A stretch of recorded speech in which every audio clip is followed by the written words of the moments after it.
Hello and welcome to Reddit on Reddit, the internet's auditory version of Reddit. I'm Nelson Allingham, joined by Michael Campbell. We're sorry, everyone. I'm not. Oh, right off the bat, you're being aggressive. Here's what you need to know, listeners. In fact, you may even hear it in your voice right now. Yes, have been a little bit ill. Yes. And this is the order in which this week went. Mm-hmm. Nelson's well-being, Yeah. number 1. Game of Thrones, number 2. Avengers, number 3. Yep. Watching Avengers a second time, number 4. And then you, the listeners, aka the podcast, Yeah. number 5. Also, I bet you thought, listeners, you were higher on the list than a second watching of Avengers, but no, you were not. But as we said a couple of weeks ago, once Avengers comes out, we don't know what to do with our lives. Guess what? Now you're number 1. It's done. That's out of the way now. You're number 1 now. You're number 1. We don't know what to do. Yeah, but I apologize. We sometimes are late, but we're never normally this late. Yeah, we haven't been doing a recording on a Thursday for a very long time. Yeah, I know. You would think we'd evolved beyond it, but there you go. No. It turns out we haven't. That's it. But yeah, we just want to say up top, we know, and we're sorry. And This show will be the best one yet.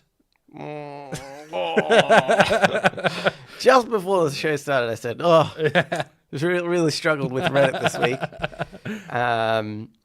Which is strange because I'd been on Reddit for a lot. When you're sick, that's all I do. I got sick of Reddit. In fact, I got sick of Reddit. I got sick of TV. I got sick of everything. Wow. I mean, You just got sick in general. I got sick. That's what happens. Anyway, Cambo, let's get into this first post. Please. All right. This is by Come in My Diverticulum. I think that's meant to be rude. This person says, if I am ugly, will attractive women have their self-esteem hurt if I approach them and ask them out? I don't think so. I mean, it really depends on the person, doesn't it? It depends on how shallow that person is. Because there is a way that you could take it as a compliment regardless, which I think it should be.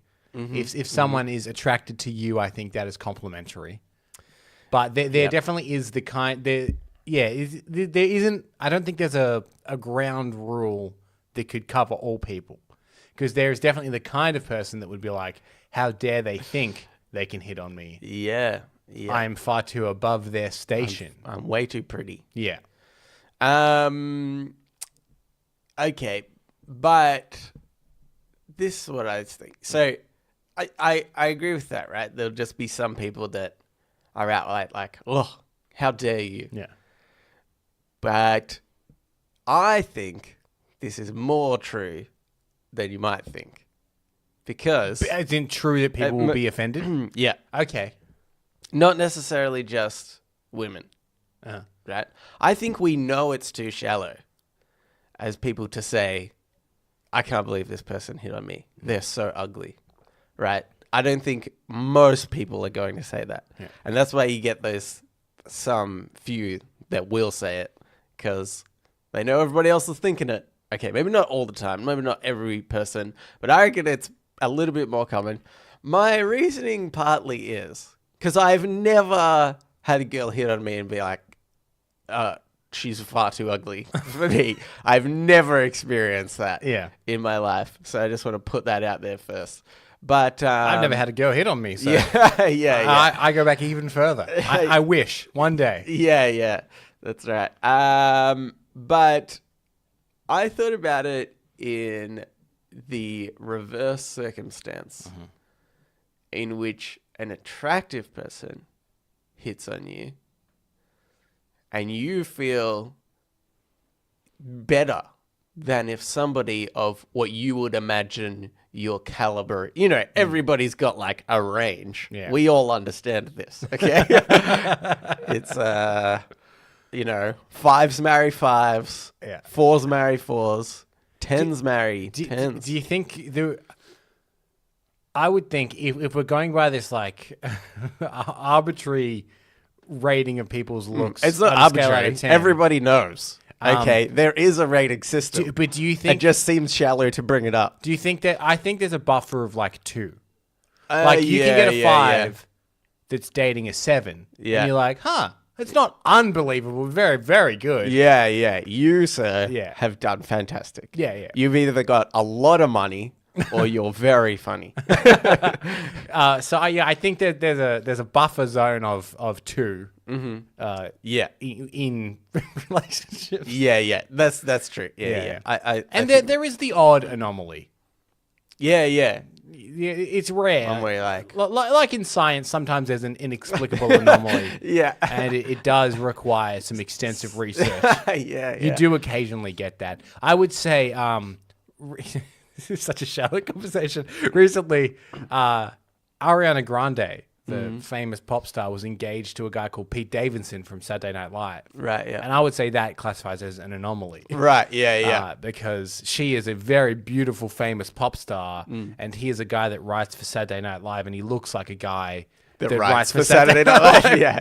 And he's actually a very funny guy. And there's, See, it's the funny. Funny gets you a few points. So funny gets you a few points. I mean, the point difference is pretty severe on that one. Yeah. But I think, okay, you said this is such a shallow conversation. I mean, okay, maybe technically it is, but I think it's still a rule that we all live by, right? Whether we want to or not, in general, looks have such a big impact on who we end up like dating and seeing. So I'm just showing Nelson a comparison of Ariana Grande and Pete Davidson. Oh yeah. Would you say that's a? He's not crazy. I pictured something worse, but there is definitely a disparity. Yeah.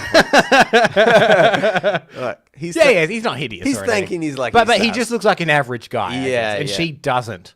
Yeah, at all. Yeah. She looks like she was made in a factory. Just too perfect. Yeah, that's true. Yeah. But getting back to this point. Sorry, go on. Place.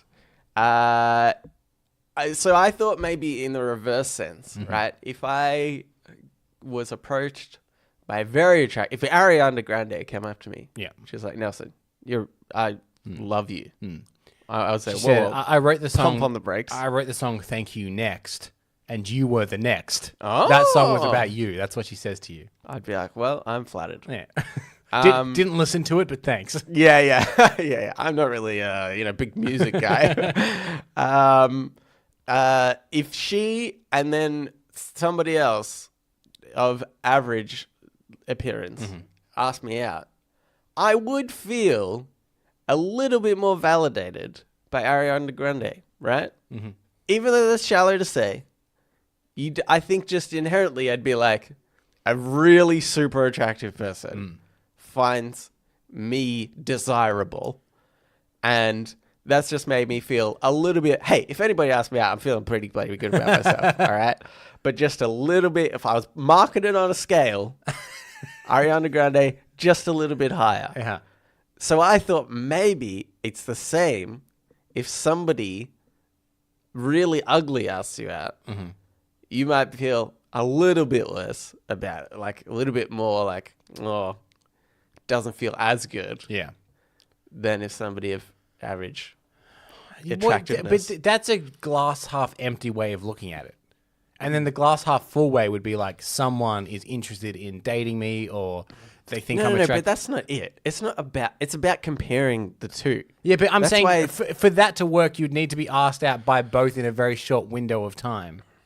But I'm saying in general, if you're at the club, in the like you course of your life. at most weekends, Yeah. and Ripping up the dance floor. and a girl came up that you thought, I'm more attractive than her. If that thought crossed your mind, but she was like, hey, do you want to go get a drink or whatever? And you're like, oh no, thanks, I'm here with my friends, and you very gently let her down because you're a gentleman. Yeah, I think you'd still be like, all right, I still got something. Yeah. I agree with that. Yeah, but you're just saying you've got more validation. Yeah. I'm answering specifically this question. Yeah. Of like, his is a bit more extreme. But my point is, you're not offended. Or her. You're not offended, I'm not by the offended. girl, which is what this person is pointing out. Yeah. saying, "Are you offended?" To be like, Would "Oh the my woman have God." their self-esteem hurt? Yeah. Is what he specifically said. And Or you, she? you wouldn't have. I don't think you'd have your self-esteem hurt. You just have better self-esteem. Were it Ariana Grande. Yeah, I definitely wouldn't have my self-esteem hurt. Yeah. I don't think. Yeah, you'd be bragging about it. Okay. That's, Either way. yeah. You'd brag about it more if it was Ariana Grande, but you'd be bragging either way. Yeah. That's true. Yeah. Self-esteem, probably not. But I just think in terms of, I don't know, feeling better about it or something, there could be something there. And I just wanted to bring that because I thought it was an interesting point that it's like, we are more shallow than I think we all let on. Yeah. In fact, Tinder is probably a fantastic example of that. The fact that that exists and is so popular is just like, yeah, we base 90% on looks. Yeah. And then from there we go to, their personality and whatnot. And if their attractiveness is more attractive than they're crazy, that's fine. But if it evens out or is less than their craziness, then no, thank you. I think shallowness only works up until a point, though. It depends what you're looking for. If you're looking for a long-term relationship, then shallowness, they could be Ariana Grande. Yeah. But if they are the complete opposite to you in every way, it will just never work. Yeah, definitely. Yeah. But I think the thing is, like, let's say I am of the caliber of dating Ariana Grande type people. I think if Pete Davidson dated her, you could date her. Oh, thank you. Yeah. I think, but yeah, if I'm, let's go with the rankings. If I'm a 10, right, and I am dating other 10s, if I date a 10 and then I realize this person totally isn't for me, the next person I date probably going to be a 10 though. I don't think so. I don't think that. I think that you're right. Shallowness doesn't make a good relationship. But I'm going to continue to date 10s because it doesn't mean that every good-looking person has a bad relationship. Yeah, that's true. Has a bad personality, I mean. Yeah. And is going to be a bad relationship. So I may as well keep trying to date the pretty people. Because is that not logical? To be like, we theoretically all have the same percentage chance of having a good personality, right? Yeah. Like, or a personality that matches our own. Like, that's an even percentage chance. So I may as well try to go with people that I find attractive as well, because we've already established everybody's root at their core. And I'm not saying that attractiveness doesn't play a part. You need to be attracted to who you're staying with. Yeah. If you're staying with them for the rest of your life. If you're not attracted to them, that is also a problem. Yeah. And you need the combination of both. Shallowness doesn't work in the long term, but also being attracted to them is a must. Otherwise, it also won't work. Yeah. You need the... Do you think the example then of like a 10 and a 10 that works so perfectly is like Ryan Reynolds and Blake Lively?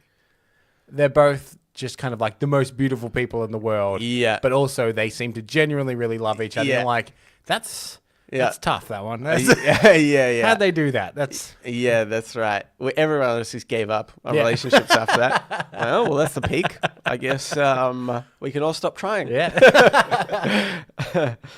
One other thing I wanted to briefly touch on. Sure. Do you know the premise of the nice guy, right? Particularly on Reddit, I feel like, in fact, I think there's a subreddit called Nice Guys. And it's basically about people who try to... They're guys that think they're the nice ones, and the girls always get with the assholes. Yep. But they should get with the nice last. guy. Yeah. Nice guys finish last, and sort of feel like some go to a pretty extreme extent of like, girls should be sleeping with me because I'm nice and the other guys aren't. I got a whiff. I got a whiff by this post. When you're saying I don't like the entitlement of girls should be sleeping with Yeah. me. It's a bit... it's leading down a dark path, isn't it? Yeah, that's right. But I got a whiff from this post that it was maybe a bit of a nice gay post. Right. Because nobody would normally... I feel like even if you're pretty ugly, you're not worrying too much about somebody else's self-esteem, like a super attractive girl's self-esteem, eh? Too much? I think you're like, hey, if this is going well, I might ask her out. But you might think that if you've never spoken to the person before in your life, then being a nice guy. And I say this, roll the dice. You never know. Yeah. Give it a go. She might say yes. Or he might say yes, or whoever you're interested in might say yes. Just roll it up. The worst thing that can happen is you're rejected. And if you get rejected all the time, it doesn't matter. The problem is, after school specialists, if they've taught us anything, that you could be set up to be a dunce. And a really hot person. In like the Letterman jacket. Yeah. Football under his arm. Yeah, actually, I just watched Kick-Ass 2 the other day, and that happens to the girl. Yeah, it happens to Hit Girl. So you never know. That could happen. Guys, and that's worse. Learn a lesson from Kick-Ass 2. Don't ask anybody out. Ever. You might have your Which is actually hopes and the dreams exact crushed. opposite to the point I was making. Yeah. Which But was just go for it. I know, but we learned as we were having this conversation that obviously stay safe. Yeah. We're men of science, which means that we can make an assumption, then based on evidence, change what we had already kind of predicted. And that's what's happened here. That's what's Don't happened. ask anyone out. Don't ask anyone out. Why would you risk that? Why would you risk the humiliation and anxiety? If you're in a relationship now, end it. Here's a question. Can you masturbate? No. Why do you need anybody else? Okay. No, 'cause you that's should ask people out. That's against God. Yeah. That's true. That's true. Alrighty. Okay, mate. Let's get into Ask Reddit. Ask Reddit. This is by... I'm going to cough. That's right. Everyone, just a reminder, Nelson is sick. I'm sick, guys. Occasionally, I'm just going to cough to remind you all that I am sick, so you feel a bit bad about I it. appreciate the courtesy of coughing away from the mic. Yeah, I think I vaguely remember very early in our recording days, I once just coughed straight into the mic. We've lost so many listeners. Oh, that God, day. so many listeners. Okay, this is by Operator 139. You just died. All of a sudden, the first thing you see is a review site, an option to leave 1 to 5 stars with a dialogue box directing the data to god.com. What review do you leave, with how many stars, and why? For my life? Yeah. Or just life in general? I think... Because if it's my it doesn't life... actually say at all. Look, it's just... That's something that you might have to interpret. Right. Because Can be. if it's my life, I feel like both of us... We need to be 5 stars because we live in the first world. We're pretty privileged. We don't starve. We don't do any of that. But if it's life in general... Are you saying then that we are on par with Ariana Grande? I don't know why I'm just going to keep her going for this whole episode. Because it's the Ariana Grande special. Yeah. And if we title the episode that... Yeah. History will show us that will probably get more clicks. Yeah, that's true. Yeah. Ariana Grande special / Endgame stuff. Spoilers. / Game of Thrones. Yeah, that'll do it. But we're not on par with. No, but because you've only got a 5-star spectrum. And comparatively, we are way closer to that end of the spectrum than we are at the bottom end. But then, okay. Okay, 4.5 then. It needs to be at least 4.5. Yeah, maybe 5 stars are the super privileged, extremely rich, extremely, I don't know, maybe like trust fund kids, maybe. Yeah. They want for nothing. But a lot of them, is that a lot of them are satisfactory? depressed. Yeah. Because money does not buy happiness. That's what I mean.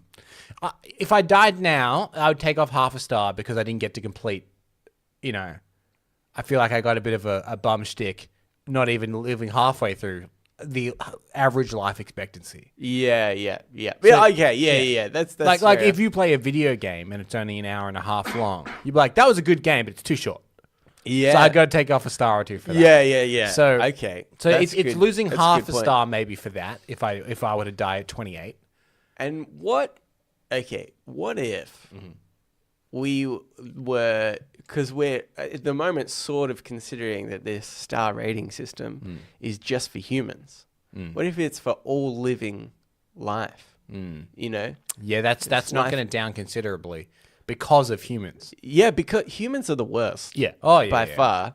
And I feel like if we were there's like flies that live for like 5 days. What's the worst that could happen in their life? They've probably got the best life out of everyone. But, I mean, there is a natural order to things, and animals kill animals. And I understand that is the natural process. And humans kill animals for food, which I think is fine. But humans also cause a lot of destruction to homelands of animals and things like that is for, like, frivolous comfort. Yeah. It isn't necessary. And for that reason, humans bring the average star rating of all life on the planet down considerably. Yep.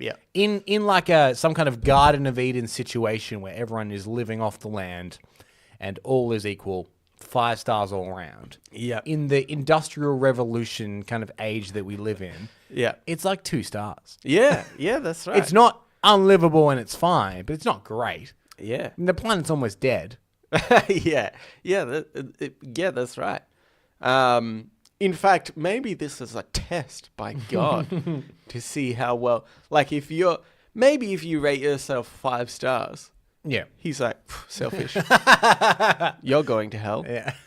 But then maybe if you rate it too low, I mean, he made us. Yeah. You don't want to give him a 1. And he'd be like, hey, didn't even appreciate life. I made you. Yeah. Well, you're going to hell. You need to be between 2.5 and 4 stars. Yeah. That's right. the safe range where you're not kissing ass. Yeah. Though God loves a kiss ass. He does love a kiss ass. The first commandment in the 10 commandments is don't ever have another god. Yeah. There shall be no other gods than me. Yeah. And then the second one is don't have like false deities and stuff. Yeah. The first 2 are about him. Yeah. So maybe he would be like, unless you give it 5 stars for the honor of me giving you life, that's straight to hell. 4.5 stars will get you purgatory. Yeah. Anything below, it's hell. Oh my God. This God character, he's a piece of work, isn't he? 5 stars, obviously. Yeah. If we were to rate him 5 stars. 5 stars. There's also, it says the dialogue box. So, so for the comments. Perhaps we could write comments. Yeah. So like bit short, but. Yeah. Bit short, but good. Good, but short. Dear God, this is a great life. Don't send me to hell or anything. Yeah, obviously. Love you. Always have. This isn't a surprise. Yeah. What's happening? Look, if I had to improve one thing, wouldn't have put in pop-up ads. But otherwise. Unskippable 15-second ads on YouTube. Oh boy. But that could have been the devil. You know what? Fair play. That could have been the devil. Dear God, I'm sorry for all the bad things the devil put in. Yeah. Why'd you let him go around just free roaming? It doesn't seem right. Does God let him go around? I thought he was always getting on God's nerves. He's like, the bloody devil tempting people. He's God. He could do anything he wants. Snap his fingers, and the devil would just disappear. You're thinking of Thanos. Oh. I am thinking of Thanos. Yeah, you've got Avengers on the mind. Yeah. But okay, he could clap his hands. God's a clapper, I think, more than anything. Right. He's a clap. Oh wait, no, that's the lighting system. I forgot when he said, "Let there be light." He clapped it up. I'm just saying, I think he'd deal with it if he wanted to. But maybe he was like, life's boring otherwise.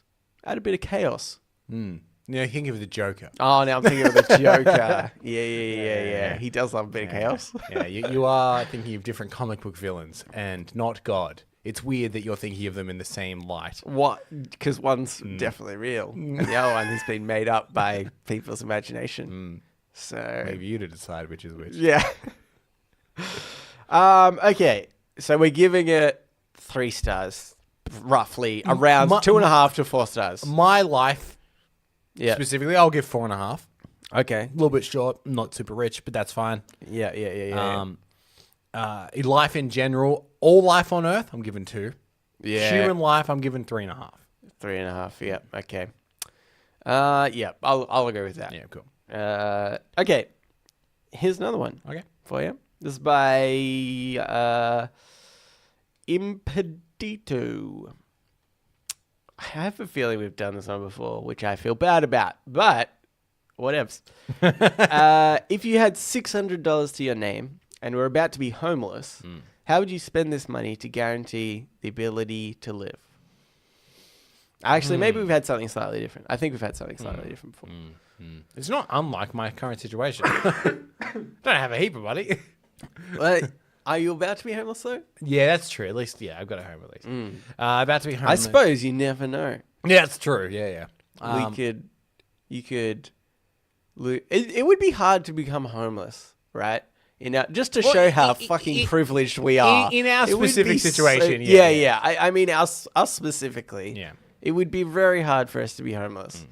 Like, we've got a lot of friends and family to back up on. Yeah. If anything, you're one up on me. You've got a girlfriend. Yeah, that's true. That's why I need a girlfriend. Just a backup in case I become homeless. In case you become homeless, you got someone to crash. Yeah, I ruined my relationship with my family, with all my other friends. Yeah. Still got the girlfriend. Yeah. She'll support me. But yes. What would you do to guarantee? Play the pokies. That's what I was thinking. Yeah. My first mind went to Gambling. Gambling. I was like, double that a few times. You got enough money to last. High risk, but high reward. yeah. Think of that reward, I baby. mean, because the thing is, $600 is pretty worthless, perhaps, right? If you're homeless.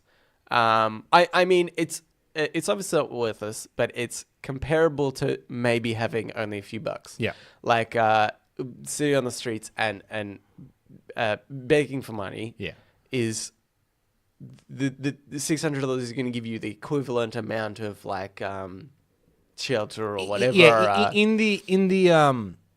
In the vast scheme that is buying a house or owning a property, it's a drop in the ocean of that amount. Yeah, that's right. Yeah, that was a much better way to put it. Yeah. Because I'm guessing this person wants to be like, oh, I'd buy clothes and I'd buy meals and stuff. Wait, so is it the $600 to ensure you are comfortable or ensure that this, like, you are able to then shelter yourself again? What is it more aiming towards? It just says, how would you spend this money to guarantee the ability to live? Okay. So I think... So like food and supplies and stuff. I'm guessing I get that's that what rationale. They're going for.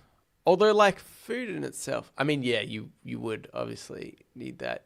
But if I'm going to be homeless, I'm going to be, like, Googling homeless shelters and where they give out free food and stuff and that sort of thing. So then maybe I don't want to put any of my money towards food. You still have your smartphone, but are you paying for that bill every month? Oh. Or are you going to the library, free internet that can't keep you out? It's warm. Yeah. I'd do that. Yeah, break in, sleep at night. Do they have like a service for paying for phones for homeless people? I feel like I've seen something If they like don't, that it's a before. bloody good idea. Oh, $1 million idea. Think of all the money we can make from charity. You say that, but there are a lot of arsehole charities out there that I'm pretty sure are thinking that exact same thing. Yeah, looking at you, Coney 2012. Yeah. No, I think even some of the big ones. I'm going to say, without any evidence backing it up, I think Oxfam is not a reputable one. Yeah, I think I've heard that as well. With no evidence whatsoever. Yeah. Please don't come after us, Oxfam. We know you've got a lot of money. And that you very well could. Yeah, you suspiciously have a lot of money. Yeah. Though I'm pretty sure on the other end of the spectrum, the brand Thank You, which I think is just an Australian brand. Yes. Quite on the level, I believe. He seems pretty on the level. Yeah. Nothing. I mean, the thing is, and they release their yearly earnings and stuff every year, which is a good example of, wow, you're being very honest about this. I think you're meant to be if you're a charity, right? But I think that the problem is that you can cover cover that stuff. Yeah. I think that's the issue. Yeah. Is like, because the thing is like, okay, charities need people to run them, and you can't do it for free. You can't do it for free. Yeah. At a certain point, you can have volunteers on certain levels, but you need to pay somebody eventually. You need employees. Yeah. But I think, so I think that's how some charities, all charities will say they're not for profit or anything like that. But you can still pay somebody a Yeah. gazillion dollars a year Yeah. to do their job and be not for profit. Yeah. So, but yeah, I think that the thank you charity seems pretty And on the level. For people that don't know what it is, it's a company that they make products like water bottles and soap and stuff like that, and they're slightly more expensive than your say your regular bottle of water. Say your regular bottle of water is $1.50. These are like $2. It's slightly more, but all of the profit of that goes to this charity that then gives it to the water bottles, for instance, help with I think wells in Africa. And the soap helps with I think it's like medical equipment, something like that. Yeah. They do a whole baby line, stuff like diapers, and and then again that goes to like children. The idea is it's still affordable, but it's slightly more expensive than your bottom rung.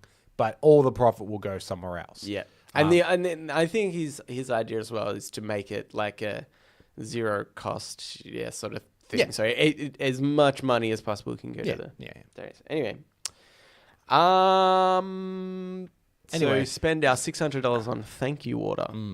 Might come back around to us. Would you spend $30 of your $600 on a copy of The Barefoot Investor? Skip to the chapter that's probably like, "Are you going homeless?" Yeah. Here's the credit cards you need. Well, no, he's against credit cards. Here are the bank cards you need. You need the 2 ING Orange everyday transaction accounts. If you're homeless, this is what I think you should do.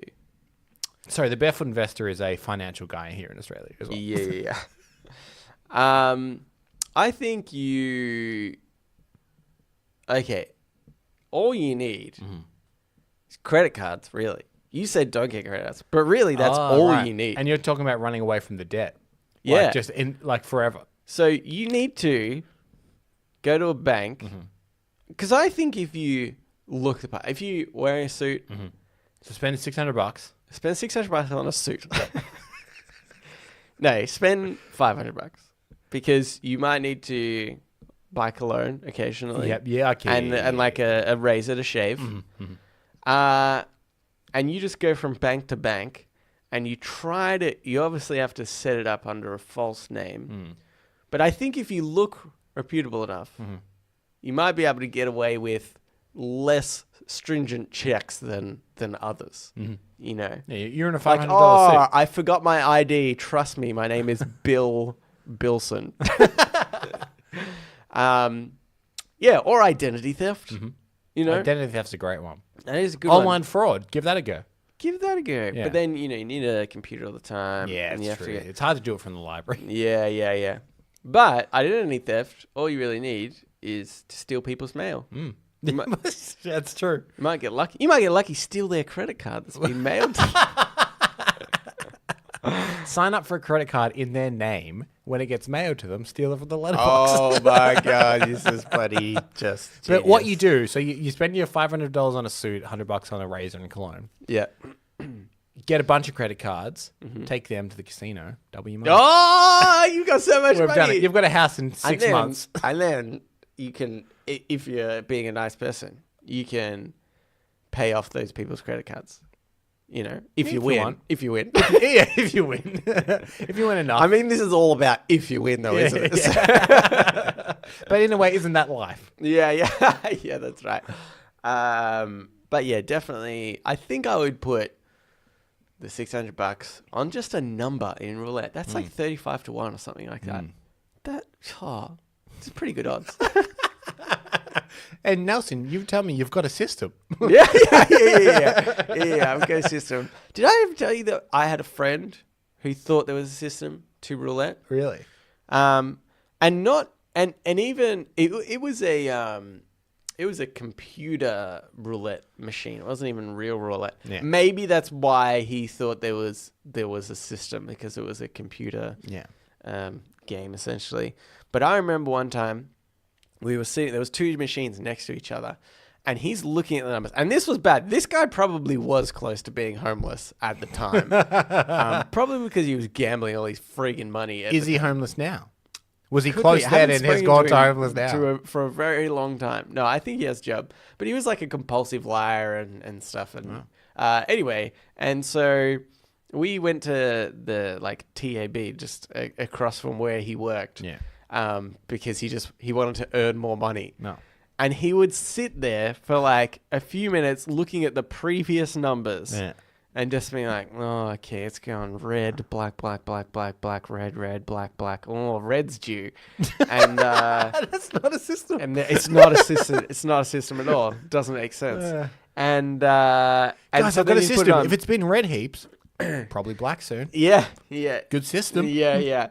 And then he started playing, and I was like, I have $2. Like, found $2 on me. Yeah. Put it in the machine.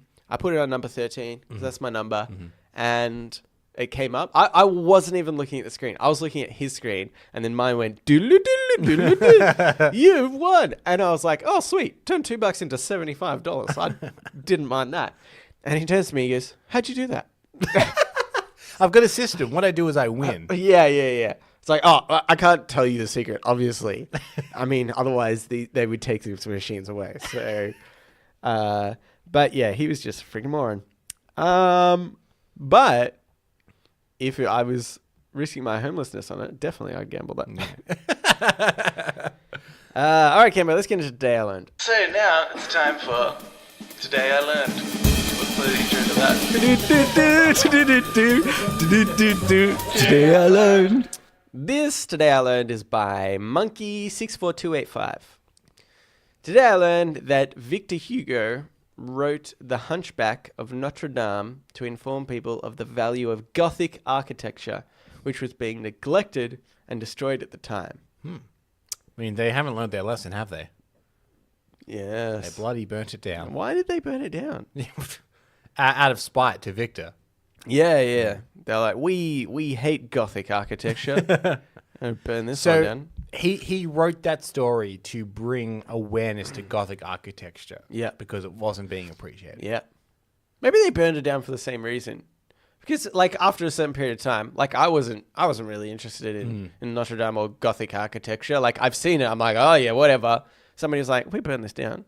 Everyone's talking about People Suddenly, talk about it. everyone fucking loves Notre Dame. Everybody's talking about the Hunchback. That's what it's about. It's just about. Well, do you think, because there's a common screenwriting tactic called the Pope in the Pool, which I don't know if we've ever talked about on the show, but the idea is if there's Probably something not. that's not that interesting, like say we're in a movie and I have to tell you information and that information is not that interesting. I need to tell you that something's going down at the docks on midnight on the 5th or something like that. Yeah. Not that interesting.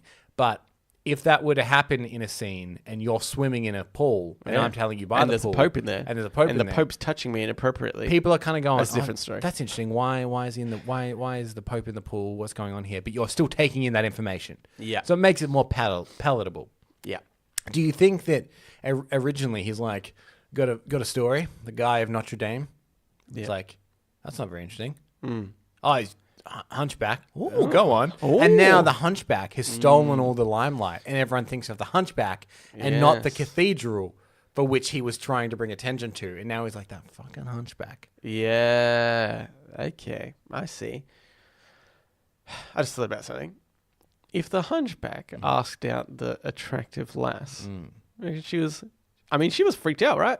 Something he like capture something. I don't even remember. She this was story. freaked out by his I don't remember grotesque this story appearance, very much. but I don't think she was. Was her I don't- self-esteem yeah. lowered? I think so. It didn't go into her self-esteem per se, just her fright and her personal her mental well-being wasn't really touched upon. Yes. From a self-esteem point of view, but you know what? Probably. Yeah. Still, he should have negged her. Yeah. Oh, Yeah. that's. Yeah. If the game has taught me anything, And it has taught us many things. that's why I have so many girlfriends. Because girls, they neg you pretty hard. Yeah. Okay. But my question to you is, Yeah. Cambo, Yeah. do you care about what's your thoughts on the Notre Dame building burning thing that happened? I mean, it's very sad. I even though this isn't necessarily tied to this, ever since back in high school, I studied Renaissance history. Yeah. I have so much more of an appreciation for those old buildings and how genius they were in their architecture. Yeah. Like the dome in Florence was the first freestanding dome without any of the supports. Could be the way that it's built was built so that it held itself up. And Notre-Dame in that same way is like, it's a real marvel of architecture. And I really do appreciate how beautifully constructed it was. So it's very sad that it's gone. And I am glad that they've been given so much money to rebuild it from all these companies and stuff like that. I think is a really good thing. That being said, I've never been like, oh my God, it's my favorite and my heart is broken. You see a lot of, I feel like there are people that have traveled to France and out of obligation have gone and got a photo at Notre-Dame, even though they're not that interested in it. Suddenly reposting those pictures being like, I'm so glad I saw this treasure before it went. Yeah, I remember. Yeah.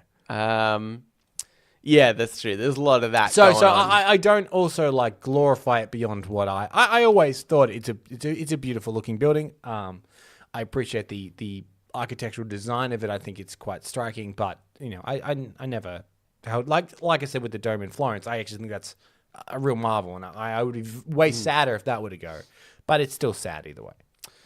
Do you know what I find interesting, actually, the fact that you brought up the dome in Florence? And I've heard about that before many times for some reason. But I think that's interesting. You have that magazine subscription, Dome Monthly. Domes in Florence. And every month it's the same one. It's the same, just Guys, it's the so same good. Story. But architecture these days, right? Because that was very specific.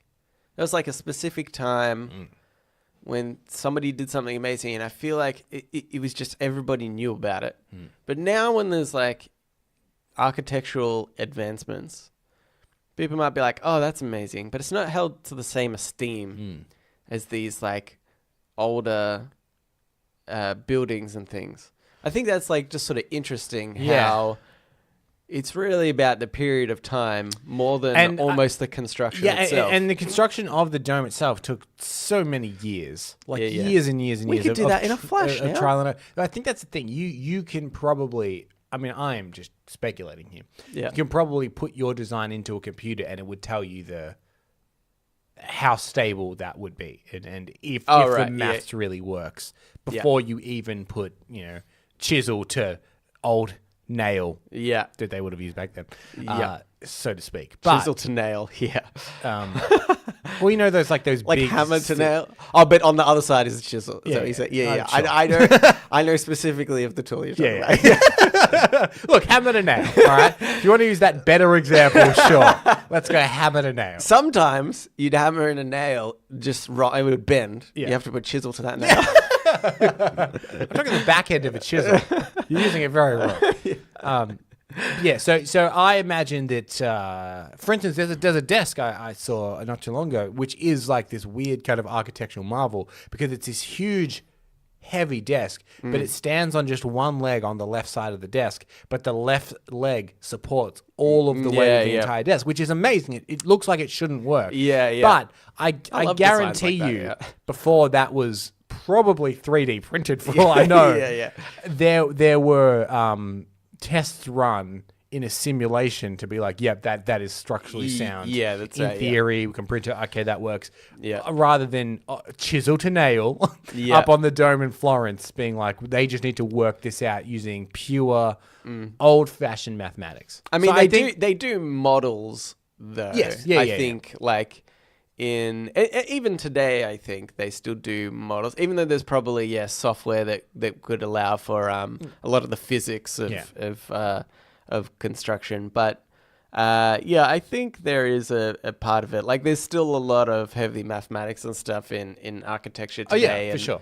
And I don't think we like solely go off the software, but I mean, I guess it's right. It's more about like the process of it being made that it was so much more difficult back then.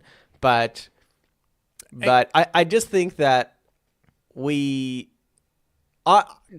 of the opinion that like, let's let bygones be bygones sort of thing. Like with Notre-Dame. With Notre-Dame, it had an amazing history. Yeah. I don't think there should have been as much money to put back $5 into it. billion or something, It was right? way too much money. Yeah, that's way that's, too much money. Who is it? Who's the president? Yeah, some rich dude. French. Did you say French? I said rich dude. Oh, I thought you said Swedish dude for a second. I was like, oh, okay. No, Switzerland. Yeah. Yeah, maybe that's him being like, oh, geez, the valuation was $5 billion. Yeah. Oh, for all the materials. Yeah. We need old wood. But yeah, I just sort of think like, okay, that was the Notre-Dame was great, great building in history. It's gone now. I mean, okay, it's not completely gone, and obviously you should still repair it so that it's a working building. But I don't think there needed to be as much money. I don't think people should be as upset. It's like, okay, this is going to be the stupidest thing that I compare it to, but it's something we've spoken about on the show, where it's like this new Star Wars movie comes out, and you're like, oh, I hope it doesn't ruin the originals. And I remember a point that you often say is, but the originals still exist. Yeah. They were still great movies. The new ones aren't going to spoil anything else because you can still go back and watch the movies as its own entity. I kind of think it's the same thing. It's like the previous architecture of Notre-Dame has existed. We know about it. There's a gazillion photos of it. It's in books. It's been studied. Like, it's amazing.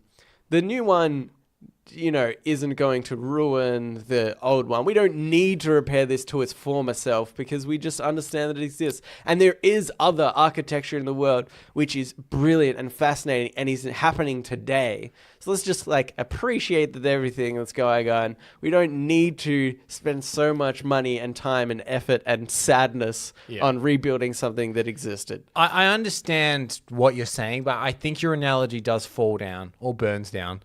Whoa! In that, because the metaphor of the Star Wars movies, like I said, it doesn't matter if the new ones are bad or good or whatever, because the old ones are still there. But the point is, the old Notre-Dame isn't still there. It would only work if you're saying they're building a new Notre-Dame. It doesn't matter if that one's crap because the old one's still there and you can still visit that. But so that in that way, the analogy doesn't quite work. But I understand what you're saying. Yeah. I know it wasn't a flawless example. But I mean, surely. But what you're saying is it's had its impact on history, and that impact on history won't change. Yeah. Yeah. With it not being there, it'll still have the same impact that it's always had in history. Yeah, that's right. But I don't think we need to keep it there, and I don't think it needs to be returned to its former glory. In fact, I think it's like a story in on itself that it did burn down and whatever, and that's fine. Let's Here's the cynical part though, Nelson, especially because the whole thing didn't burn down. It was mainly the spire, right? Yeah. So if the whole thing had burnt down, I'd be more inclined, like the Twin Towers. Yeah. They completely collapsed, and they didn't rebuild them. Yeah. But if it was just the hole in the side of the building from where the plane hit, they would have just covered that up. So I think you can rebuild the spire on top. Yeah. I think that's okay. But also the cynical part is that that if they are to rebuild it, the tourism there is just going to go through the roof, and that's actually really good for France's economy. Yeah. So by rebuilding it is actually better for France. Yes, probably true. What if though they were just knock the rest of it down, let's build a theme park. People would go to that Notre-Dame amusement park. Yeah, I get what's that. better than the church? A roller coaster. Ooh. It goes so high. Some people say you see God. See, it works on so many different levels. Can be. The Hunchback merry-go-round. Maybe I should write an email. Hey, Dear you guys thought about a France. theme park? Emmanuel Caron, that's the president of France. Thank you. I finally got it. Yeah. He's Swedish, right? Yeah. All right, let's get into shower thoughts. Shower thoughts, shower thoughts, shower thoughts, shower thoughts. This shower thought is by Raging Winston. Movies are typically more enjoyable on their first watch, while songs are typically more enjoyable after a few listens. It's interesting that you've brought this point up. Yes. Because just last night, I said to you that we saw Avengers Endgame. But don't worry, we're not going to say any spoilers. No spoilers. But I enjoyed it much more the second time Yeah. because it's so much movie Yeah. that I walked out the first time being like, Yeah. okay. Yeah. It's a Let lot me to think- process. Think about all this. Lot Yeah. to But the process. second time, knowing what was coming, just washed over me. Yeah. And I enjoyed it a lot more. That was a good point. But I think generally this point is correct. Well, like my follow-up question was going to be, because sometimes when I write this, I think, what's the follow-up question? My follow-up question was going to be, what is the opposite examples of this? And normally you have to rack your brain to think of an example. I But started off with one. you started off with one. Yeah. So but Avengers Endgame is the outlier, I guess. Yeah. In that sense. Okay, so now I'll try to think of another one that we can talk, because we can't talk about Endgame. Yeah. But is there another one that you're like, The watching Sixth that again? Sense? Yeah, okay. Yeah. That's a good one. I would say you would certainly the twist is obviously the most impactful the first time you watch it. Yeah. But the second time you watch it, I think is you pick better up on because you everything. pick up on everything. You pick up on all the cues that were really leading you there the whole time. That's a little bit like Fight Club as well, actually. Yeah. Because I think the twist at the end, you're like, whoa, that was amazing. And then you want to go back. You want to go back and watch it and be like, what? How? Like, surely some of these scenes don't make sense. And then you Yeah. you and you're like, oh, they do make sense. I think that Fight Club, and this is going to anger a lot of dude bros whose favorite movie is Fight Club. I'm included, so Is you'll be your favorite me. movie Fight Club? It's one of my favorite. Okay. Yeah. I think that is less like when you rewatch The Sixth Sense, there's scenes that slap you in the face with how obvious this should have been for you. Right. But Fight Club never really has scenes where you're like, oh my God, this is so obvious what's happening here. There's one or two that you can kind of interpret, oh yeah, I see how they didn't actually interact there. But I would say The Sixth Sense. But there are. There's I some would where say you're like- less to the extent than The Sixth Sense There's does. one where he comes back from they burn a building. They burn a face into the side of the building. Yeah.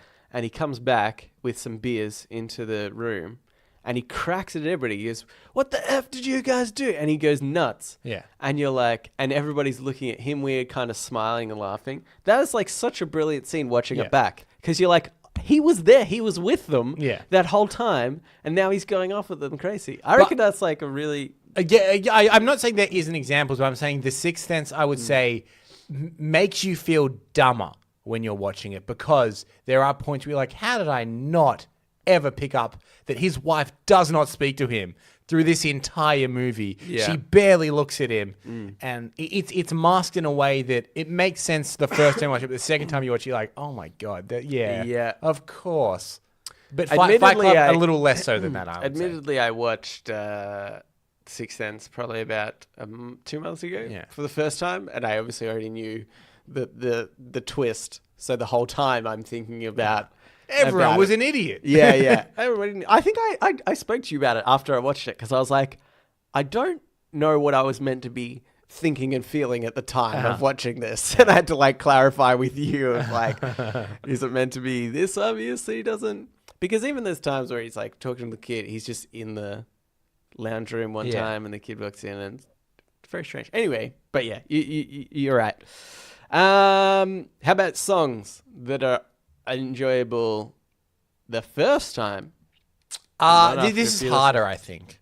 Because I do genuinely agree that the more you hear a I've got song, one. the more it grows on you and the more... Yeah, go. Baby Shark. Have you heard that song? Well, I have, It was yeah. very popular just recently, only Yeah, a few yeah. months ago. I My niece played it, and yeah, when I heard it, and I was like, "Oh, kid's song," and it is like really catchy, really fast. Yeah. And she played it a lot just in the one day. Yeah. And I think my emotions to that song were the same. And then like weeks and months passed, and I was Yeah. like, I hate this song. Yeah. That's true. That it only works for negative reactions to songs. You hear Baby Shark, and you're like, oh yeah, Baby Shark do. Yeah, it's fine. Yeah. And then it plays again and again, and you're like, no. Yeah. No. No. Until the point that you hear that tune come on, and it sends like a shiver down your spine. Yeah. And you're getting Nam style flashbacks. Yeah, that's right. Yep. Okay, here's another one. This is by Dabhand Danzig. The phrase, "you only live once," applies to both living dangerously and living cautiously. Yes. That is, yeah, it's a real glass half full, glass half empty way of using that phrase. But I never got the, maybe this shows the kind of personality I have when someone's like, I better jump off this building. You only live once. I'm like, yeah, you only live once, man. Yeah. Don't jump off the building. I think if you it's live just 9 different times, personalities, Yeah. literally, of like why. Like, I don't think one person uses "you only live once" in 2 different occasions themselves. Like they've got one use of that. Yeah. You only live once, Yeah. and it's either because they're living dangerously or because they're living. Yeah, that's true. And I guess I'm the kind of guy that says it as in live carefully. Yeah. You only live one. Well, how would you say that you use it? I think I'd use it in the dangerous sense. I think sometimes I use it because I need to. It's a way to get out of my comfort zone. I think sometimes, because I think that's an important part of living is like pushing yourself outside of your comfort zone a lot. So I think sometimes it's just like an easy phrase to use to get you that extra step further, and to go like, yeah, I could not jump out of a plane, but then I'm just in my comfort zone and I'm not doing anything. Oh, you only live once. Yeah. Okay. Have you ever considered stylizing it into the word YOLO? Oh, Yeah. that's interesting. Just food for thought, Nelson. We could make T-shirts and stuff. I don't know why I put this one on here. I look forward to not having much to say about it then. This is by Shawnee Shaunerson. The people that make Pringles say that once you pop, you can't stop. But they are the only company that make crisps that come up with a lid you can put back on. And he's got a point. And also, they make it increasingly hard to continue. Yeah, The more that you pop, the harder it becomes. Yeah. In fact, the more you pop, the easier it becomes to stop. Yeah, that's right. Because unless you've got tiny arms, then it's just as easy, really. That's a very narrow market. It is such a impractical... Like, maybe the CEO, I don't know who the CEO of Pringles is, but maybe he's got tiny arms and little hands. And he's like, guys, once I pop, this must be everywhere. And everyone's too scared of him. They're all like, yeah. They keep trying to design new packages. Yeah. It's like, no, this one's fine. Or like they're making you ad. He's like, put the slogan in. Yeah. Like, I was thinking maybe we'll go away from the slogan. Now put the slogan in. Put the slogan in. Everybody loves the slogan. I love the slogan. Yeah. Hands up who likes the slogan. He puts his tiny little hand up. They're all like, oh no, there it is. They all shudder a little Do bit. you think he looks like the Pringles logo? Yeah, that's right. The big head. Yeah. Tiny arms. Big mustache. Okay, I got one last one here. Yeah. This is by Credible Hulk. Farting silently. That's a funny name. Farting silently is a skill everyone must learn, yet no one teaches. It's a good point. Yeah. Yeah, and it's funny because you never catch yourself teaching yourself that, being like, I need to really practice this. Yeah. It is an evolutionary thing, I think. Yeah. Just naturally by your human nature, somehow, by osmosis perhaps, Yeah. it just seeps into your conscious. Well, that's maybe it's like when you're younger. Are you? Actually, this is more interesting than I originally thought. Because are you shamed when you fart? Like when you're younger, Maybe. right? Maybe that's how it has to start. Yeah, they strip you naked, they walk you through the streets ringing a bell. Shame! That's not quite what I meant. Right. But It's like Game of Thrones on the mind. yeah. But yeah, maybe is it like when we're younger, we fart and somebody goes, "Oh, stop! Yeah. Don't fart." And so we're like, "Oh, well, I can't help this because it's a natural reaction. But what I can do is maybe slip it out silently." Or maybe we all do have someone, and we've just kind of blocked them out because it happens so young and our mind's still malleable, where you do a fart and you're a bit shamed, and then an uncle or something slips by and goes, "You can do it silently. Yeah. Just don't tell anyone." Just release your sphincter a bit slowly. What you do is you slightly tilt one cheek up off the chair ever so slightly, and it just slips out. Wait, I became an uncle only a few years ago. Is this something that I have to think about when I'm one around my nieces and It's nephews? one of those instincts thing. You'll find yourself saying it, and you're like, "Oh my god, it's happening." This is the moment that every uncle's Yeah. input into a child's It's life. one of those things where they say, like, when you know, you know. Yeah. You know when it's time. This is my time. Yeah. My time to shine. All right, Camber, let's move into podnapping. Oh my God! I'm being podnapped. Podnapping. So this is podnapping, where we nap a pod. We steal a segment of a show or a topic of conversation. I listened to a lot of podcasts this week and came up with not much. But I ended up listening to a podcast called Press Send, which is a very girly advice show. Sure. And so essentially I thought I'd just do the same questions. Yep. And we could give our advice. Sure. So you want the male perspective on these female skewed answers? Female skewed questions, I should say. Yeah. Okay. I or think, are they just generic questions? well, they're sort of generic. Okay. But they were already given very girly answers. Like, these are all from women. Yep. And they're getting women responses. Maybe there's somebody out there that might want a male response to these Happy to do it, Nelson. more heavily skewed Happy to female do it. questions. If the world loves anything, it's a man's opinion. Also, we've said. Okay, so this is I got 3 and they're really long, so I'm going to cut it down to 2. The first one it's by Anonymous. Ooh. They said Coward. I've good start. I've always wanted to move to New York. I even managed to land an internship there one summer while in school, even though I'm from Florida. After graduation, a job opportunity fell through and I ended up moving back home with my parents. Fast forward 2 years later and I'm still in my hometown working 2 part-time jobs. One in social media and one in an office, just so I can get by and pay the bills. I don't even mean rent bills. If I had to pay rent bills, I'd be screwed. The problem is I'm really comfortable. I love the people I work with at both jobs, and my boyfriend of 7 years is here and plans to be here for another few years to finish his degree. But other than that, I feel like a complete failure. Nothing I'm doing is helping me grow, and nothing I'm doing is helping me figure out what direction I want to go in life. I feel so stuck and not in a good place. How do you get the motivation to leave, to end some of those relationships? Not the boyfriend, though, lol. To just say, fuck it, and go.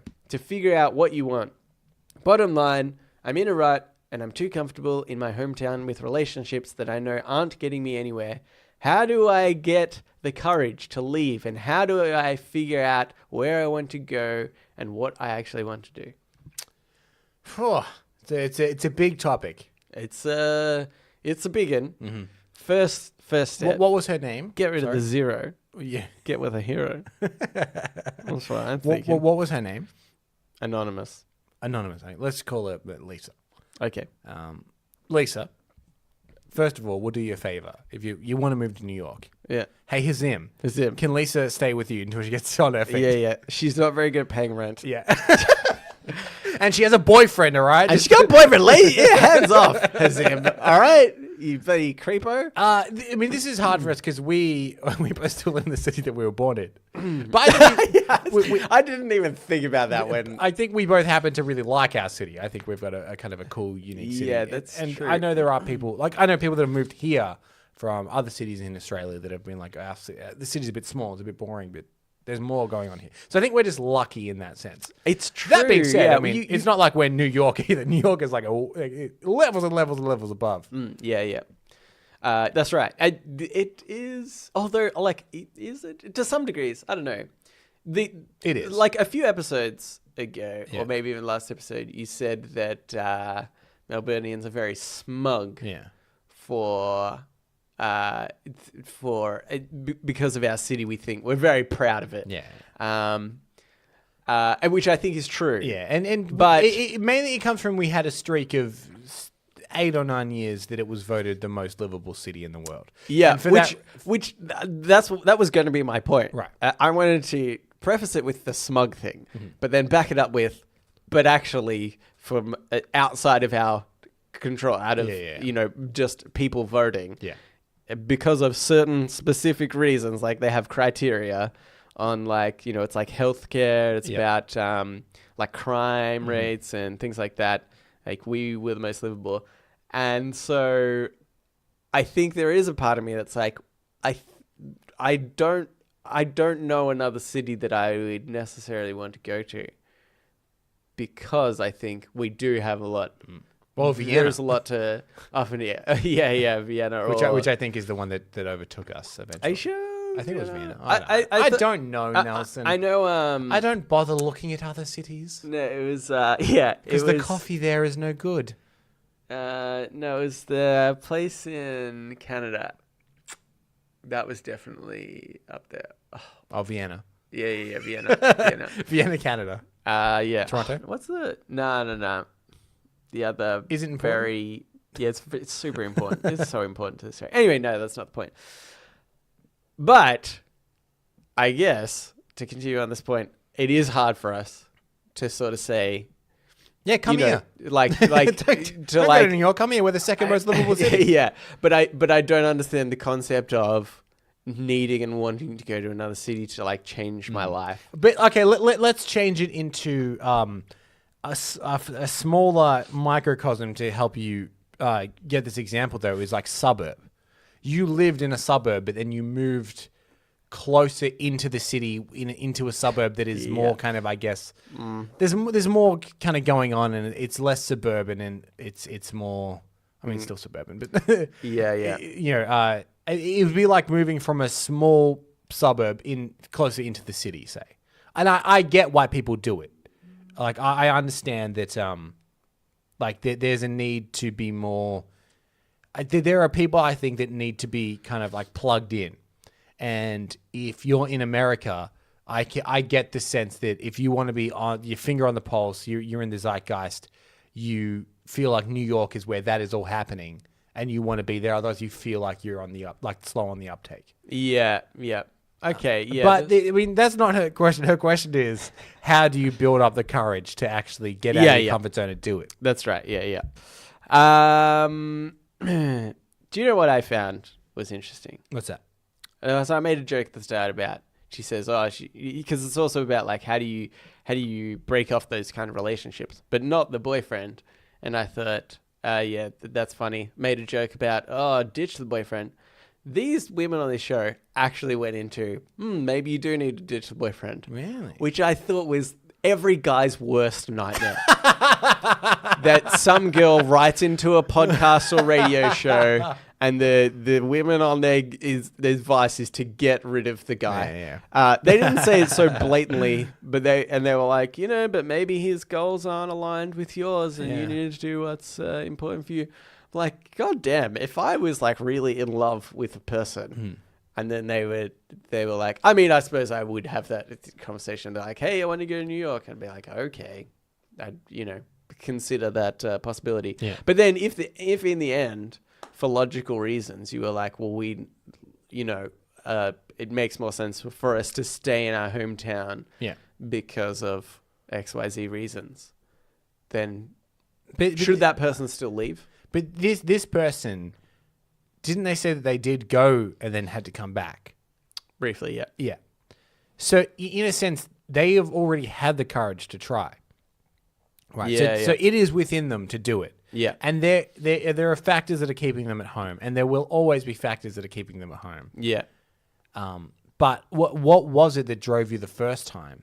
And I understand that you're now scared of failure. Yeah. But I mean, without the failure, I think it just seemed like a lot of circumstance, though.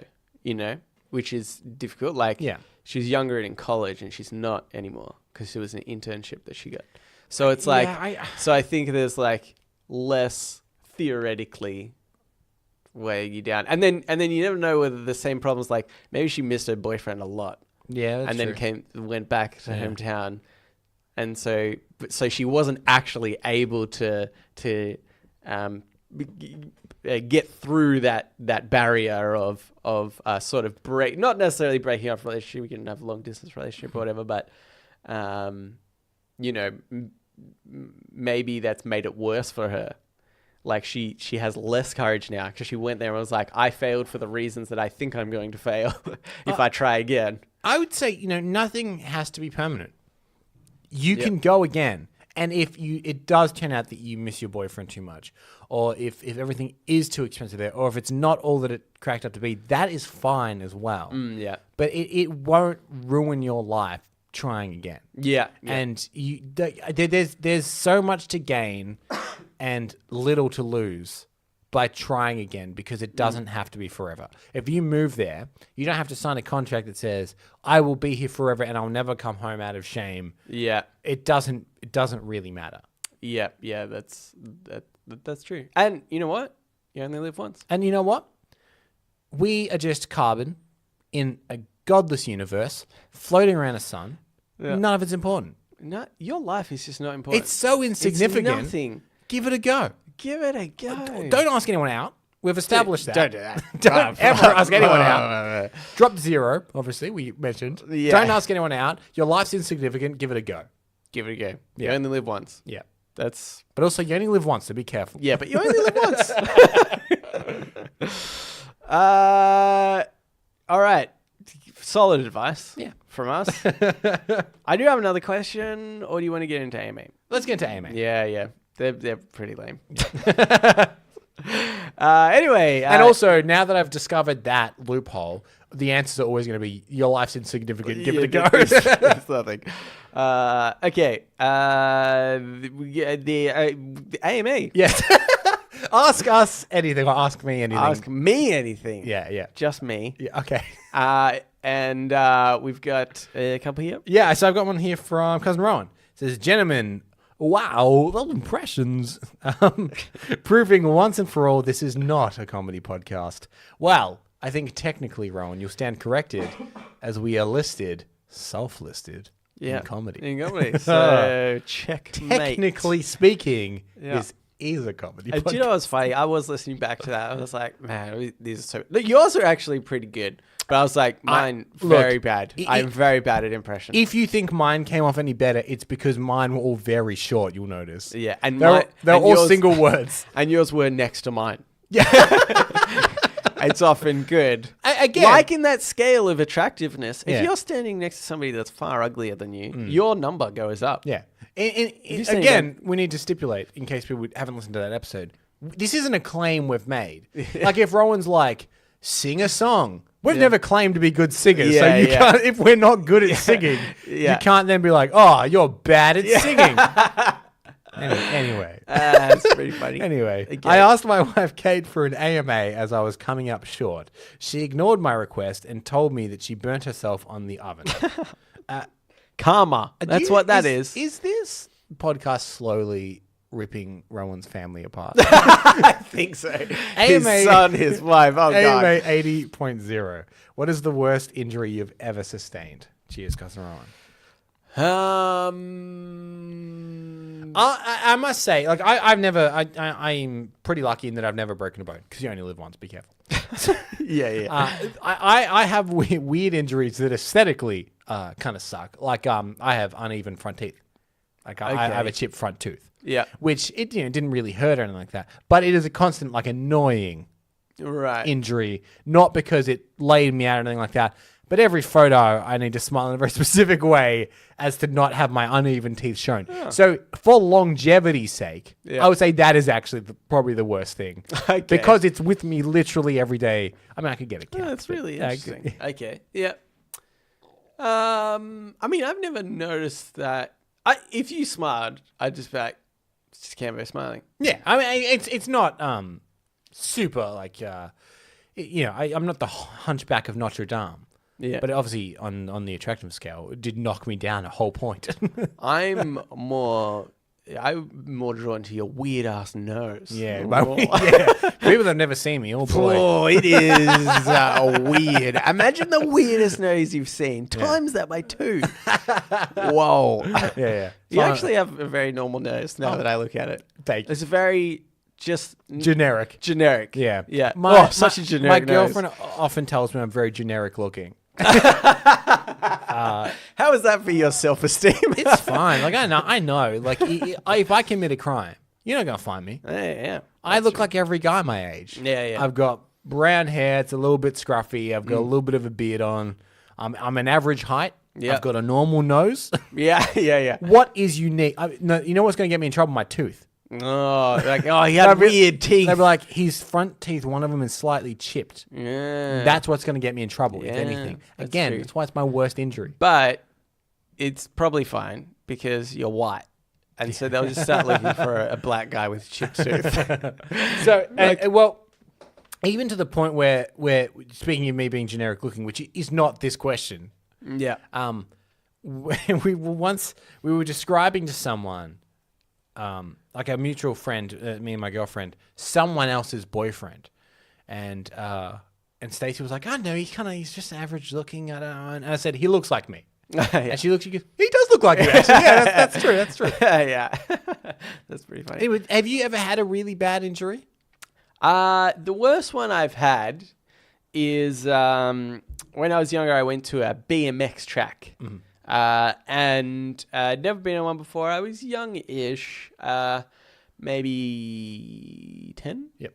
And so there's it was a dirt BMX track. So essentially, you go down this huge ramp. Mm-hmm. You kind of climb these stairs with your bike. You go down this huge ramp, and then there's just huge hills that you do big jumps over, like very a high incline. Sort of hills that you jump over. You're meant to do cool tricks like spin your handlebars around as you go over. I wasn't doing that. I was freaking the F out every jump. I was like, oh my God, this is crazy. And so I went maybe once or twice, and I saw this one guy. There was this one hill that was kind of narrow, like this jump that was quite narrow at the top, but it was flat on the top. Yeah. And I saw this one guy as I was going around. He went up the jump and then turned on the flat part and then kind of and walked along the flat part just as like he was sort of having a break kind of thing, you know. And so I went around a few times and I was like, oh, I might do that. That seemed like easy to do and cool to do. I'm embarrassed by this. Because even at such a young age, I should have understood the idea of momentum. Because when he did it, he's like coming up much slower. And as he gets to the top, kind of spins the perfect sort of distance so that he's just standing on top. He had accommodated for momentum. Yeah. I'm going like full pelt at this ramp, at this jump. And right at the top, I spin my handlebars to be like, well, now's the time in which I should go. And then I just plummeted on the other side of the hill. I rolled down. I remember my arm being cut up really badly, actually, and like skin hanging off my arm. It was really gross. And so my dad came running up. All the cool kids at the BMX track were looking on. I was pretty embarrassed. And then so we went found a tap and we're like, putting it underwater, but I was like in a lot of pain, and we rode to this bike track. So my dad had to leave. He left me there and rode his bike home as fast as he could so that he could bring the car around and pick me up. And then we went to the doctors, and I didn't break my arm, but I had a fracture in my arm. So that was kind of the worst thing. But I learned a very valuable lesson on momentum that day. It wasn't all bad. Yeah. But yeah, God, I just felt like such an idiot afterwards, to be honest. Thank you, Rowan, for that question. Yeah, thank you. I have one here from Hazim. He wrote a longer email. I cut it down a little bit, so apologies, Hazim. He said, gents, funny you should mention if I visit Melbourne. I'm actually trying to plan a trip to Australia in the next 2 years. Party Pie Livecast will now be on the agenda. Yeah, right on. I won't be here because what a terrible idea that would be. Hope the live stream can handle that much traffic. Oh, yeah. As an AMA segment for you guys, you've mentioned how I should avoid Federation Square like the plague. Oh, God. Yeah. That's, you know what? That's going to be a live stream as well, okay? So when you get here, I will meet you. I'll pick you up from the airport. We're going to go straight to Federation Square, and you're going to have to give your thoughts. No time to digest it. Yeah. On the spot. What do you think? What are your thoughts? Okay. should avoid Federation Square like plague. Although now I feel obligated to go see what the fuss is about. Yeah, you'll be disappointed. What should be on my must-see/do for Australia? Also, for the Podnapping song stealing segment, as soon as I heard you play the One Direction song, I thought of The Who. Ah. So I'm going to give it a rip-off judgment. Yeah. I think it's fine if people do it, but credit them if that's that blatant. Yeah. As for the Katy Perry song, I think the similar drum background just makes it sound the same, but otherwise I give it a pass. If you want some great examples of this, the TED Radio Hour from NPR did a segment on sampling, referencing the song. That's definitely worth listen. It's wild how many modern songs sample/steal from even the one example they give. Yeah, okay, cool. It's interesting. I think we had the different thoughts about the songs. I thought the One Direction song and the Who was more different than the other one, which is funny that Hazim is the incline. yeah, it even kind of like shows, I guess, people's interpretation. Like the listener is a big factor on almost kind of plagiarism as well, in a sense. Yeah, you know, that's very true. people's interpretation. Okay, anyway, the question: He wants a what list should of you to do be or must see do for Australia? I would say something that we've done and we recommend to both people coming here and people that live here Yeah, is actually like traveling across the country. We started in Western Australia over the other side of the country because where we are in state of Victoria is on one edge of the country, like where we're right on the coast of the, let's say the right hand side of the country. If I'm using my hands as an example, and then Western Australia on the left hand, the very coast of that, and we drove from one coast to the other, which is, I believe, the length of Europe. It's a big country. yeah. It's We're also a continent. we're also a continent. Yeah. And yeah, it is as far as going from the top of Europe to the bottom of Europe.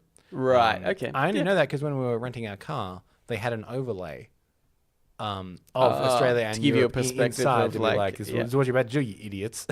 yeah. But that was really great. You see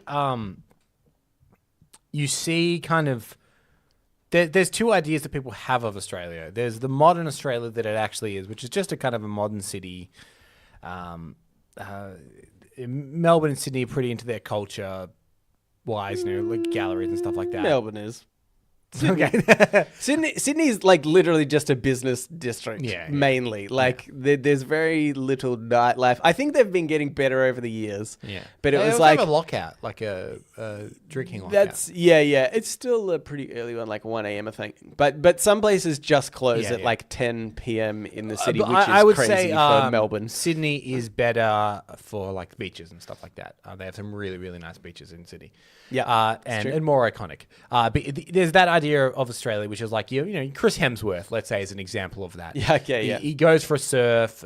You could imagine him having a coffee in a laneway in Melbourne. Or like he's a modern guy, a little sophisticated, but very Australian, laid back. When you're here, hook up with Chris Hemsworth. Yeah, he's always around. He's around. Yeah.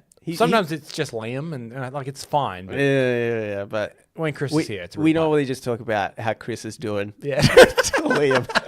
Hey, Liam, are they making any more Hunger Games? Yeah. Nah. Didn't think so. Didn't actually think so. Yeah. Making more Marvel, though, aren't they? Yeah. Thor's always going to be relevant, isn't he? Yeah.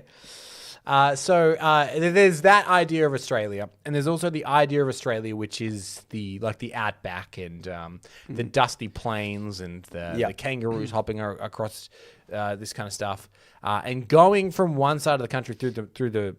Well, we went through something called the Nullarbor Plain, which is like a big long road, kind of down the bottom. You see both of those things. Yeah. You start in a city that is, a little small. That's like small country town city in Western Australia. You see the plains of Australia. You go across something called the 90-mile Strait, which is just flat land as far as the eye can see, little bushes, very kind of picturesque Australia, what you imagine when you look at that kind of stuff. Yeah. And then you end in either Melbourne or Sydney. You can go either way, which is the more modern interpretation. So that is the best way to see everything, I would say. Yeah. And that's actually what, like that trip, I love that. I've said it many times, I think even on this podcast, that that was the best trip I took, which was just in my life, which was just through Australia. Yeah. And I mean, I might say more about my personality, I think, of what I like. But yeah, I just liked the emptiness of everything. Yeah. Which and realistically, you don't have to go that far out of like Melbourne or to Adelaide in South Australia to see that sort of stuff. I think if you do have the time, it's worth doing that trip. It's very cool, but yeah, that outback aesthetic is very nice.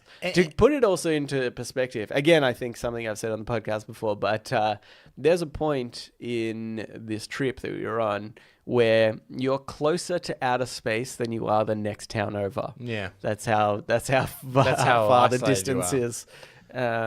So yeah. Yeah, and we did, I mean, we, in our daily lives, despite what the reputation of Australia might be, don't see kangaroos. Yeah. They're not hopping around our suburban neighborhood that we live in. Yeah. But we did just encounter them by chance, setting up one night. We were sleeping on top of a car in a tent. Yeah. Which sounds weird, but it makes sense if you know It was cool. It was cool design, yep. But where we were, just off couple meters were kangaroos. Like you do get kind of both ends of that. Are there any don'ts that you would say? I would say don't go to our theme parks. They're not good. I think they're well, fine. SeaWorld's fine. Hazim is coming from the US, Yeah. which they have theme parks worked out. Yeah. And the best Australian theme park is like your mid-range American theme park. I think you go... Yeah, that's true. I mean, don't go to the theme parks for... I don't know. I think it's probably fine, to be honest. Because I think, like, rides are rides. Yeah.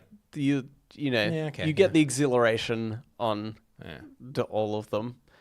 And then I think it becomes about, like, some of the aesthetics. Yeah. And the shows. Mm-hmm. And I feel like, and they're all probably different. Yeah, okay. I think it's okay. Yeah, do what you want. Okay, I'll go real specific then. Okay. Real specific. If you're in Victoria, just don't go to a suburb called Sunshine. It sounds nice, but it's not. That's how they get you. Yeah. So as long as you stay away from that one suburb on the west side of Melbourne, you'll be all right. You know what? Stay away from the west side of Melbourne in general. In general, it's not as good.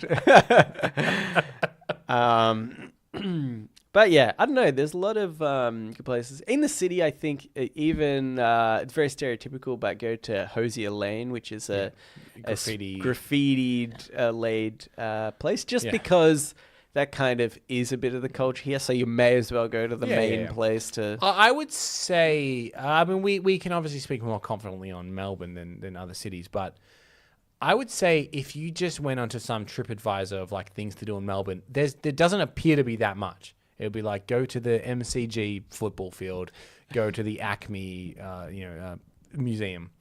But what Melbourne is good at is having places it's one of those kind of wanky cities where it's like you need to know about it to know where to go. That's kind a of good a point. thing. Yeah. So you need to make some friends. Yeah. While you're here, Hazim, we'll introduce you to the Picture This podcast, boys. Yeah, they're very nice. They know a lot of places. Obviously, if you had us, we'd charge. Yeah, we charge a lot as well. Yeah. To take you to Hosier Lane. Yeah. We'll take you, I'll tell you what, we've talked about this on the show more than you'd think we would, but we'll take you to the Montague Street Bridge and we'll see if there's a truck stuck in there. Yeah. If you want, we could hire a truck, run into it ourselves. That would be really fun. I think that would be good. I think that's on my bucket list now, to get a truck stuck. It could be a tourist attraction. We could start a business. We'll work out how much it is to rent a truck and then pay for the insurance on it. Yeah. And we'll charge just slightly more than that for the experience of getting a truck stuck under the bridge. Yeah. That's good. I'd like to do that. Well, thank you for adding in Hazim, and thank you for adding in Rowan. If you would like to write in, you can do so. Reddit podcast, READIT podcast at gmail.com, at Facebook, at Twitter, and our subreddit. They're all READIT podcast. Here's a weird thing that I thought you could also do, just because I've been bored lately. Sure. is if you play chess, add me on Chess with Friends. Okay. My username is Nels13, I think. Okay, Nels13. Yeah. NELS13. Yeah. Yeah, great. If you play chess, go for it. Yeah, it won't help the show, but there you go. I just need more friends to play with.